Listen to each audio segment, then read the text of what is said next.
Sponsored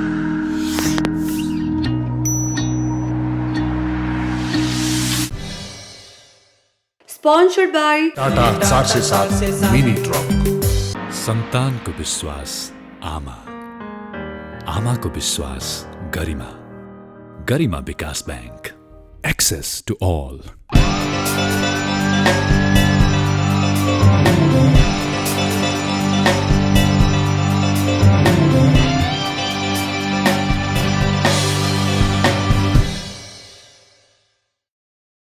दर्शकवृन्द नमस्कार। यो avenues खबरको सङ्केत हो। हामी पालिका खबरको विशेष प्रस्तुति यो डेभलपमेन्ट फोरममा छौँ। दर्शकवृन्द, हामीले विगत केही दिनदेखि स्थानीय सरकारका प्रमुखहरूसँग छलफल गरिरहेका छौँ। यति बेला उहाँहरूको कार्यकालको उत्तरार्धमा आइरहँदा विगत 4 वर्ष बिताइसक्दा के खालका प्रगति भए, आम जनताले स्थानीय निकायपछि तह भइसकेपछि धेरै अपेक्षा थिए जनप्रतिनिधिसँग। उहाँहरूले कति गर्न सक्नुभयो, गर्न सक्नु भएन भने के कारणले गर्न सक्नु भएन, जटिलताहरू के रहेछन्, यी विषयमा पनि हामी छलफल गर्ने प्रयास गर्नेछौँ। र विगतको 4 वर्ष भने पनि जनप्रतिनिधिले काम गरेको समय मुस्किलले 1.5 वर्ष हो। किनभने सुरुका दिनमा कानुनी जटिलताका कुराहरू, कर्मचारी व्यवस्थापन, कार्यालय व्यवस्थापनमा खटेका जनप्रतिनिधिहरू पछिल्लो समय कोरोना सङ्क्रमणका कारण जटिल अवस्थामा पुग्यो र पनि विकासको गति, आम जनताको चाहनालाई कति सम्बोधन गर्न सक्यो, यो विषयमा पनि हामी छलफल गर्ने प्रयास गर्नेछौँ। आज हामी प्रदेश नम्बर 1 मा छौँ। प्रदेश नम्बर 1 को इलाम जिल्लाको सूर्योदय नगरपालिका, जसले नेपाललाई सूर्यको किरण पहिलोचोटि भित्र्याउने काम गर्छ। जहाँ भारतको सिमाना पशुपतिनगर पनि सूर्योदयमै पर्छ र सूर्योदय आम रूपमा धेरैले चिन्ने सूर्योदय नगरपालिका यो पर्यटकीय क्षेत्र पनि हो। र पर्यटकीय क्षेत्र, कृषि, अरू पूर्वाधारमा के गर्यो पालिकाले, हामी मेयरज्यूलाई सोध्ने प्रयास गर्नेछौँ। आउनु स्वागत गरौँ सूर्योदय नगरपालिकाका मेयर रणबहादुर राईज्यूलाई। स्वागत छ मेयर साहब। धन्यवाद। कोरोना बढ्दो छ, सन्चो हुनुहुन्छ भनेर सोधिहालौँ न पहिला भन्ने लाग्यो मेयर साहबलाई। के छ, सन्चो हुनुहुन्छ? सन्चै। कोरोना अहिले बढ्दो छ फेरि, तर मलाई यस्तो जटिल हुन्छ जस्तो चाहिँ लागेको छैन। हाम्रो पहल पनि जारी छ। हामी यसको रोकथामको निम्ति हामी प्रयास गरिरहेका छौँ। तपाईँहरू एन्टिजेन परीक्षण त एकदम द्रुत गतिमा गरिराख्नु भएको छ होइन? फेरि 5000 भन्दा बढीलाई खोप पनि लगाइसक्नु भएको छ। अलिकति त्यो हिसाबले जोखिम चाहिँ अलिक कम छ कि? यो सबैभन्दा महत्त्वपूर्ण भनेको खोज पडताल नै रहेछ। खोज पडताल र परीक्षण नै रहेछ। त्यसलाई हामीले व्यापकता दिएका छौँ। सूर्योदय नगरपालिकामा अहिले देखिएको झनै 700 को हाराहारीमा यो कोभिडको सङ्क्रमित भेटिएको छ। हाम्रो जनसङ्ख्या भनेको अहिले 60,000 भन्दा बढी रहेको छ। अब त्यही आधारमा बिलो 5% भनौँ, लगभग त्यति हुन जान्छ होला जस्तो लाग्छ मलाई। मेयर साहब, अलिकति फ्ल्यासब्याकमा लान चाहन्छु मेयर साहबलाई। तपाईँ लामो समय राजधानी केन्द्रित राजनीतिमा व्यस्त रहनुभयो, बढी समय काठमाडौँमै बिताउनुभयो। हजुर। र उच्च तहमा बसेर काम पनि गर्नुभयो। पार्टीका अरू सङ्गठन, सरकारका उच्च तहमा बसेर त्यो अनुभव पनि रह्यो। विभिन्न देशहरूको भिजिट पनि गर्नुभयो। र त्यो समग्रतालाई यो पालिकामा इम्प्लिमेन्ट गर्नका लागि जुन तपाईँ आउनुभयो, निर्वाचन हुने बित्तिकै उत्कृष्ट नगर बनाउँछु भनेर पहिलोचोटि तपाईँले बोल्नु पनि भएको थियो होइन? म गरेर देखाउँछु भन्नुभएको थियो। अहिले 4 वर्षलाई फर्केर हेर्दा कस्तो त्यो सोचे जस्तो अथवा माथिबाट देखे जस्तो, बाहिरबाट हेरे जस्तो रहेछ कि रहेनछ सर? यो कति कुरा चाहिँ सतही रूपमा पनि गरिँदो रहेछ भन्ने त्यो खालका निष्कर्षमा त पुगियो। तरै पनि आफूले बोलेका र घोषणापत्रमा आधारित भएर हामीले काम गरिरहँदाखेरि र सूर्योदय नगरपालिकाको जुन चाहिँ भौगोलिक बनावट छ, संरचनाहरू छ, यसको संरचना, यहाँका जनता छन्, नगरवासी छन्, त्यो आधारले हेर्दाखेरि त्यो मार्फत त्यो दृष्टिकोण र त्यो केन्द्रबाट अध्ययन गर्दाखेरि साँच्चै नै सूर्योदय नगरपालिका एउटा चाहिँ उत्कृष्ट नगरपालिका बन्न सक्ने नगरपालिका हो।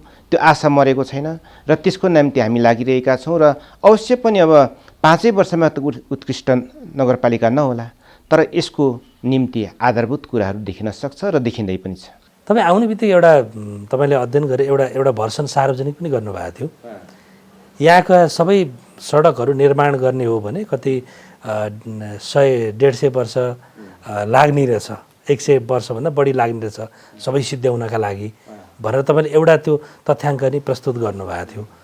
पछि अब तपाईँले फेरि विज्ञहरूसँग छलफल गर्दाखेरि 30-35 वर्षको एउटा टार्गेट बनाउनु भएको थियो नि, त्यो यो टार्गेट अहिले तपाईँको टार्गेट अनुसार त्यो मिट हुन सक्यो कि सकेन, अथवा मैले भनेको कुरा यो सत्य हो? हो, सूर्योदय नगरपालिकामा लगभग यो चाहिँ आफ्नो गाउँ आफै बनाऊ भन्ने एउटा जुन चाहिँ अभियान चल्यो, त्यो अभियान पछाडि झन्डै 20 वर्षभन्दा बढी समयावधि जुन चाहिँ को अवधिमा सूर्योदय नगरपालिका मात्रै 475 भन्दा बढीहरू बाटोहरू बनिसकेको रहेछ र त्यो 475 वटा बाटोहरू मध्ये त्यसको चाहिँ लम्बाइ पनि त्यति नै बढी र यसो अध्ययन गर्दाखेरि विज्ञहरूसँग र प्राविधिकहरूसँग छलफल गर्दाखेरि अब यो सम्पूर्ण बाटोहरू त सबै हामी के गर्नुपर्छ भन्दाखेरि एउटा समयभित्र त समयावधि बनाएर यसको सोच बनाएर हामी जानुपर्छ। जाँदाखेरि कति वर्ष लाग्छ भन्ने कुरा जुन चाहिँ तपाईँले अघि उठाउनु भयो, 137 वर्षभन्दा बढी लाग्छ यो सम्पूर्ण कम्प्लिट गर्न भनेपछि। 137 वर्ष भनेको त निकै लामो समय हो। अब यसरी ऱ्यान्डम बेसिसमा जानु हुँदैन। हामीले चाहिँ एउटा दीर्घकालीन सोचका साथ र एउटा यो नगरपालिकाको जुन चाहिँ सडक गृह योजना सञ्जाल छ त्यसको चाहिँ एउटा गृह योजना बनाएर जानुपर्छ। एमटिएमपी यो चाहिँ म्युनिसिपालिटी ट्रान्सपोर्टेसन मास्टर प्लान बनाएर जानुपर्छ भनेर मैले सल्लाह गरेँ।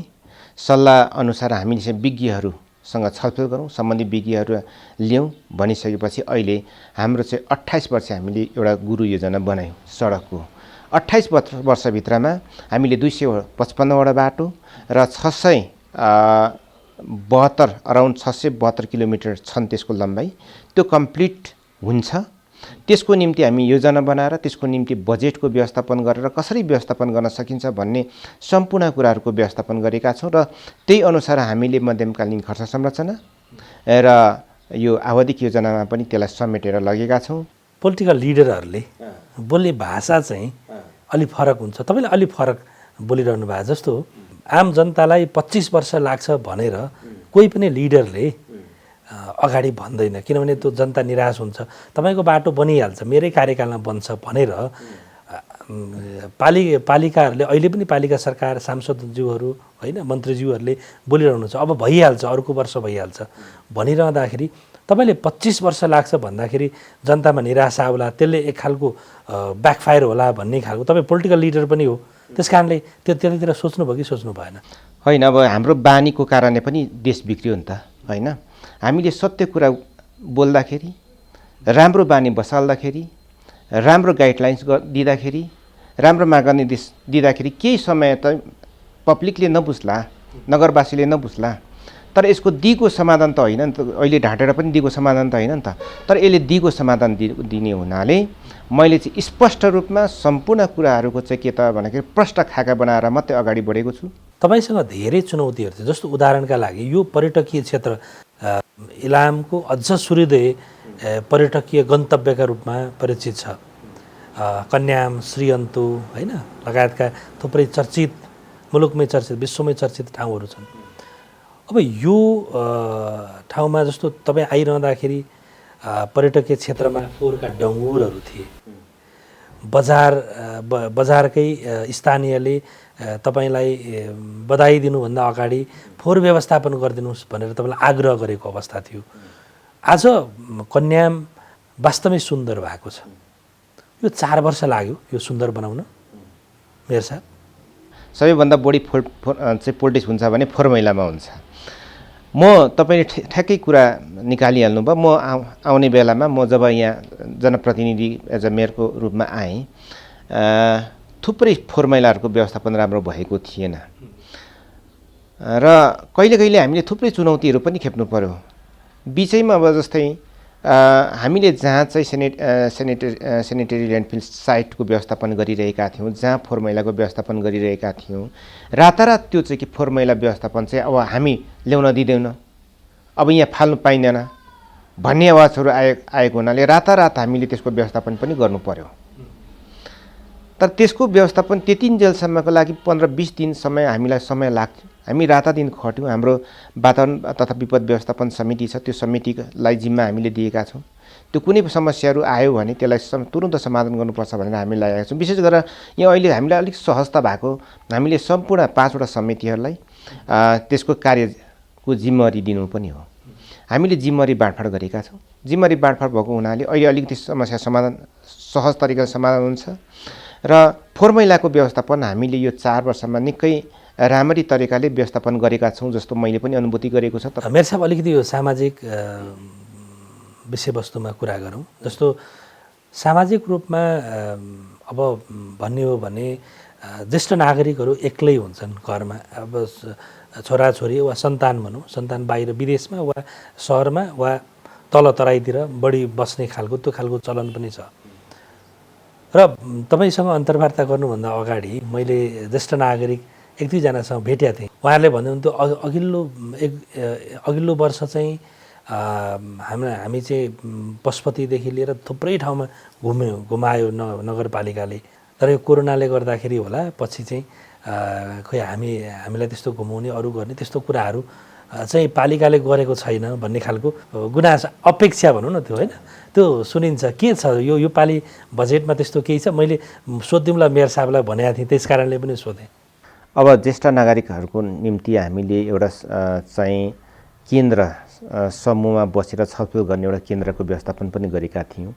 त्यो खासै सफल हुन सकेन र सुरुकै वर्षमा हामीले चाहिँ यो सूर्यदेव नगरपालिकाले ज्येष्ठ नागरिक देश दर्शन भन्ने कार्यक्रम राखेका थियौँ। जो मान्छे अलिकति विपन्नताको कारणले गर्दाखेरि काठमाडौँ जान सक्नु भएको छैन, आफ्नो इच्छा होला माथि लुम्बिनी पुग्ने, त्यहाँ पुग्नु सक्नु भएको थिएन, त्यसै गरी कसैको जनकपुर जाने इच्छा होला, पशुपति जाने इच्छा होला, ती सम्पूर्ण इच्छाहरू पुरा होस् भन्ने हेतुले झापादेखि उता कटेर नगएका ज्येष्ठ नागरिकहरू 60 वर्षभन्दा माथि उमेरका ज्येष्ठ नागरिकहरूलाई हामीले यो देश दर्शन एउटा कार्यक्रम राख्यौँ।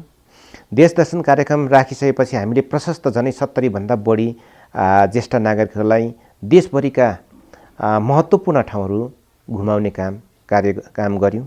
अलिक ज्येष्ठ नागरिक भइसकेपछि विभिन्न प्रकारका रोगहरू सताउने हुनाले अब हामीले त्यसको लागि इभन चाहिँ स्वास्थ्यकर्मीहरूको पनि व्यवस्थापन गरेर पठाएका थियौँ। यसलाई निरन्तरता दिने भनेर कार्यक्रम गत वर्ष पनि थियो, अहिले पनि छ। तर कोभिड-19 को कारणले हामीले यो कामहरू गर्न सकेका छैनौँ। यो अलिकति खुल्ला हुनु बित्तिकै यो काम हुन्छ र यसको लागि बजेटको व्यवस्थापन गरिएको छ। आयो 407 गुड्यो 407 आयो 407 गुड्यो 407 काठमाडौँको गल्लीमा टाटा 407 माल भारी बोक्ने धेरै गल्ली गल्ली छिर्ने जहाँ पनि लोड अनलोड गर्न मिल्ने आयो 407 भरपर्दो किफायती र शक्तिशाली गाडी टाटा 407 मिनी ट्रक।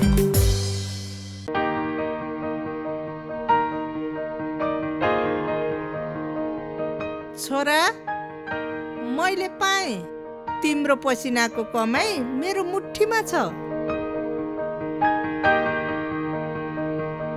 तिम्रो पसिनाको कमाई मेरो मुठीमा छ।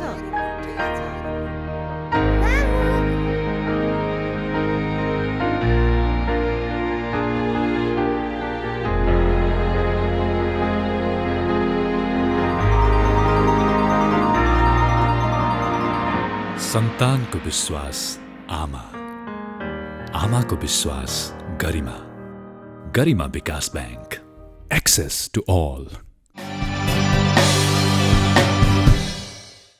यो तपाईहरुले विशेष गरी यो महिलाका लागि अझ भनौं विवाह गरेर यहाँ आएका तपाईको पालिकामा विवाह गरेर आउनुभएका महिलाहरू अझ बुहारी भनौं, बुहारीहरूलाई चाहिँ उहाँहरूलाई पढाउने, त्यसपछि उहाँहरूलाई चाहिँ त्यो सिपहरू सिकाउने उद्यमी बनाउने कामहरू पनि अगाडि बढाउनु भएको थियो। त्यो सुरुको वर्ष तपाईँहरूले काम त गर्नुभयो, तर त्यसको उपलब्धि चाहिँ कस्तो देखियो? सामाजिक रूपमा त्यसले कस्तो प्रभाव पार्यो? किन पनि म सोध्दैछु भने बुहारीलाई तपाईँले यहाँ अट्याच गरिदिनु भयो भने कमसेकम ज्येष्ठ नागरिकहरूका लागि पनि त सहारा हुन्छ होइन? सायद त्यही कन्सेप्टले तपाईँले सुरु गर्नुभएको थियो त्यति बेला।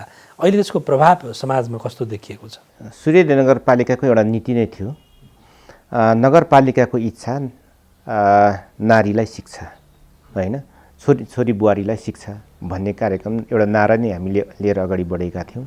त्यो चाहिँ नीतिलाई सार्थक बनाउनको निम्ति प्रत्येक वर्ष कम्तीको पनि 50 जना सूर्यदेव नगरपालिकाभित्र रहेका जुन चाहिँ बुहारी भएर आउनुभएको छ अथवा त्यो त्यति मात्रामा पाइएन, पछि हामीले चाहिँ यहाँका महिलाहरू अनि छात्राहरूलाई पनि त्यसमा राख्यौँ र स्नातक तहमा चाहिँ अध्ययन गर्ने त्यस्ता छोरी बुहारीलाई हामीले कार्यक्रम अगाडि बढायौँ र निकै उत्साहजनक रह्यो त्यो कार्यक्रम। अहिले पनि अब 4th इयरमा पुगिसकेको छ।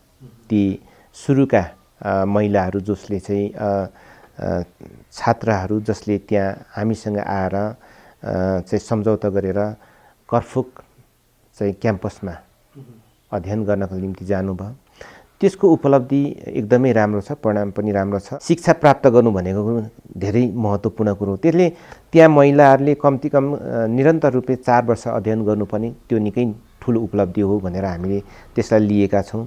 त्यसै गरी एकल विधवा महिलाहरूको निम्ति पनि हामीले कार्यक्रम यहाँ चाहिँ सूर्यदेव नगरपालिकामा कार्यक्रम रहेको छ। जस्तै एकल विधवा महिलाहरू विविध कारणले हुनुभयो होइन, विधवा हुनुभयो, उहाँहरूको चाहिँ स्वास्थ्य, उहाँको परिवारको स्वास्थ्यलाई ध्यान दिँदै नगरपालिकाले स्वास्थ्य बिमाको कार्यक्रम पनि अगाडि बढाएको छ।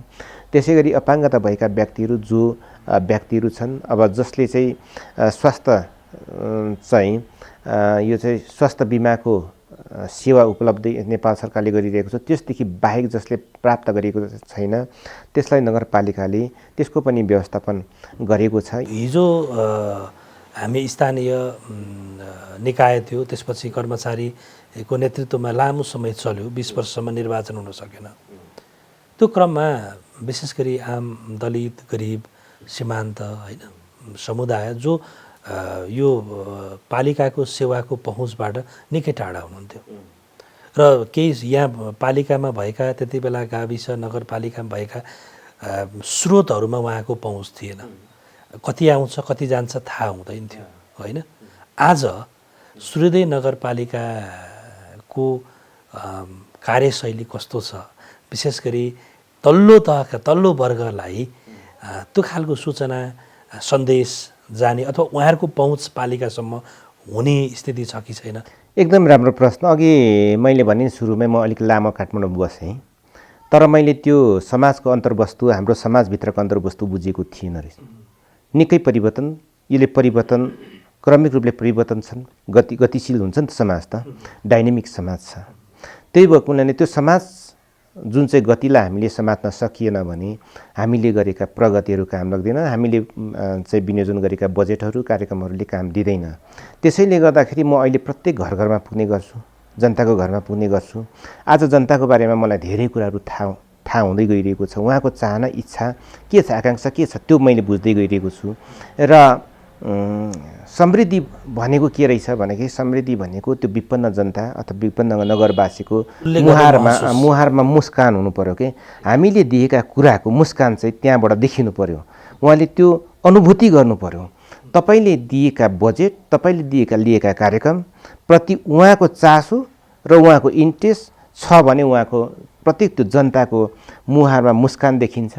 त्यो चाहिँ सफल हो। र नगरपालिकाले अगाडि बढाएका कार्यक्रम ठिक छ कि छैन भन्ने कुरा जुन चाहिँ सोध्नुभयो, त्यो त हामीले अहिले टोलमा गएर घर घरमा गएर उहाँहरूको चाहना बुझेर मात्रै कार्यक्रमहरू हामी विनियोजन गर्छौँ। ती समुदायको मुहारमा खुसी हेर्ने बेला भएको छ कि छैन यति बेला? है, अब उहाँले महसुस गर्नु थाल्नु भएको छ। सुरुमा हामीलाई अलिक जटिल थियो, गाह्रो थियो हाम्रो कार्यक्रमहरू त्यहाँसम्म लान। आज भन्न थालेको छ कि अब साँच्चै नै यो हिजो सिंहदरबारको अधिकार घर घरमा भन्ने कुरा अब साँच्चै नै आउने पो हो कि आइ त सकेको छैन भन्ने कुरा उहाँले महसुस गर्नुभएको छ। आउने पो हो कि भन्ने आशा अब पलाएको छ।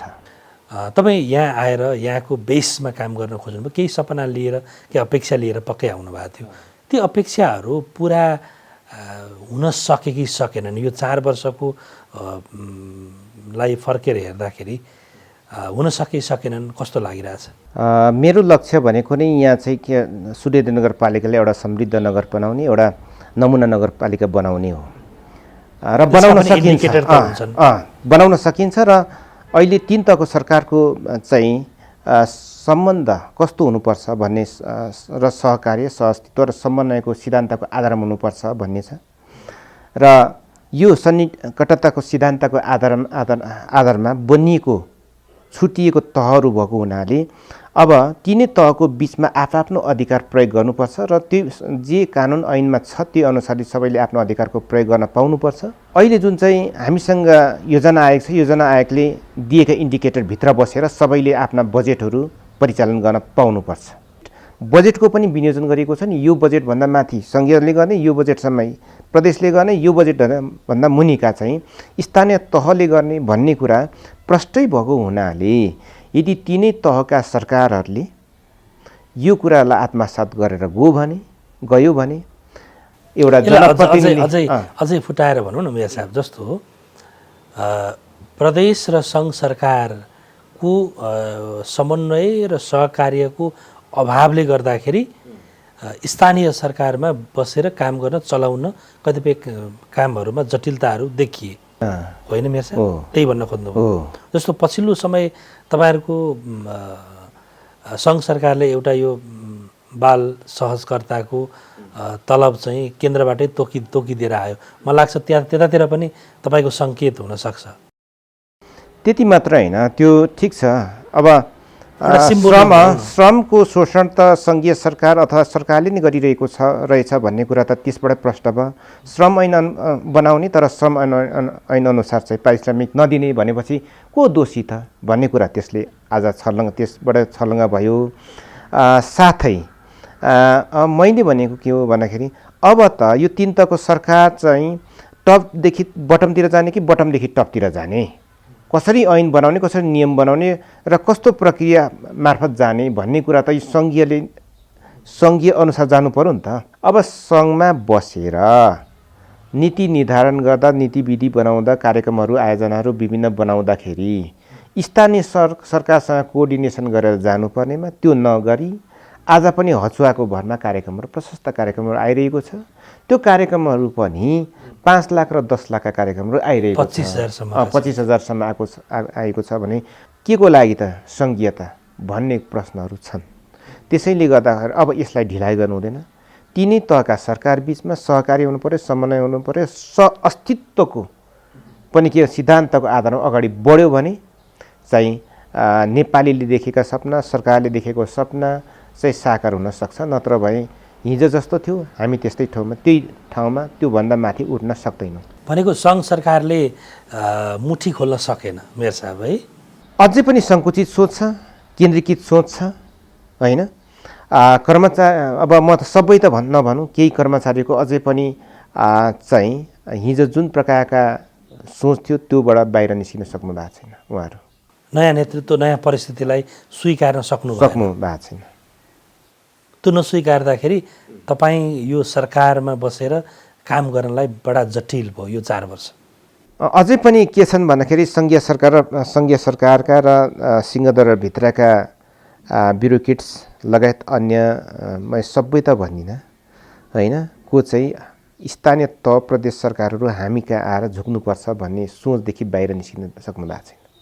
यो झुक्ने सरकार त होइन नि, यो त तपाईँले अघि भन्नुभयो सहकार्य, समन्वय र सहअस्तित्व कायम गर्दै सबैको अस्तित्व यो 3टा सरकार हुन्, आफैमा इन्डिपेन्डेन्ट सरकार हुन्, है?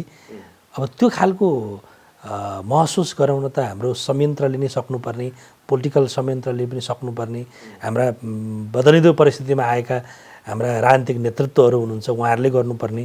त्यो उहाँहरूको पनि त कमजोरी, ब्युरोक्रेसीको मात्र कमजोरी होइन होला? के हो नि, नेतृत्वको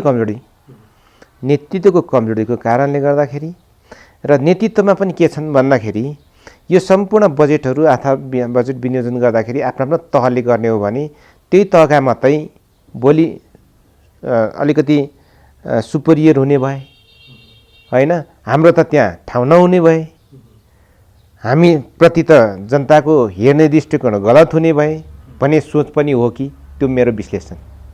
मेयर साहब, अर्को सन्दर्भमा जाउँ। जस्तो तपाईँले यो पटकको बजेट कार्यक्रम पनि ल्याइसक्नु भएको छ, करिब 1 अर्ब 30 करोड करिब बजेट छ है। यो बजेट कार्यान्वयन गर्न सम्भव छ? नगर प्रमुख र प्रमुख प्रशासकीय बीचको कार्य सम्पादन कर सम्झौताको ड्राफ्ट गरिसकेको छु। अब 15 गते भित्रमा म त्यो चाहिँ प्रमुख प्रशासकीय अधिकृतसँग त्यो चाहिँ सम्झौता गर्छु। त्यो गरिसकेपछि त्यसमा सम्पूर्ण कुराहरू लेखिएको छ र प्रमुख प्रशासकीय अधिकृतले सम्पूर्ण आफ्ना कर्मचारी, शाखा, महाशाखा, उपशाखा, इकाइ, वडासँग उहाँले सम्झौता गर्नुहुनेछ र प्रत्येक महिना हामीले गरेका चाहिँ प्रगति विवरण कार्यपालिकामा पेश गर्नुपर्ने छ भनेर मैले त्यो लेखेको छु। त्यो अनुसार अगाडि बढ्छ र एउटा योजनाबद्ध तरिकाले हामी अगाडि बढ्न सक्छौँ र सक्यौँ भने मलाई लाग्छ हामी 100 त नभनौँ, त्योभन्दा अलिकति द बेस्टमा चाहिँ त्यसलाई कार्यान्वयन गर्छौँ। दर्शकवृन्द, आज हामी इलाम जिल्लाको सूर्योदय नगरपालिकाका मेयर रणबहादुर राईज्यूसँग छलफल गरिरहेका छौँ। उहाँसँग केही प्रश्नहरू अझै बाँकी छ, त्यसका जवाफ लिन अझै बाँकी छ। हामी सूर्योदय नगरपालिकामै आएर उहाँसँग छलफल गरिरहेका छौँ। उहाँसँगको केही प्रश्न र जवाफ लिएर भोलि फेरि हामी आउनेछौँ। यो छलफललाई निरन्तर हेरिदिनु होला, म आग्रह पनि गर्छु। आजका लागि कार्यक्रम का व्यवस्थापक प्रसन्न ढुङ्गाना, वरिष्ठ क्यामेरा पर्सन अमरदेव श्रेष्ठ र आजका हाम्रा अतिथि मेयर रणबहादुर राई, म सञ्चालक शिव अधिकारीसँगै सम्पूर्ण टिमलाई प्रदेश 1बाट बिदा दिनुहोस्। नमस्ते।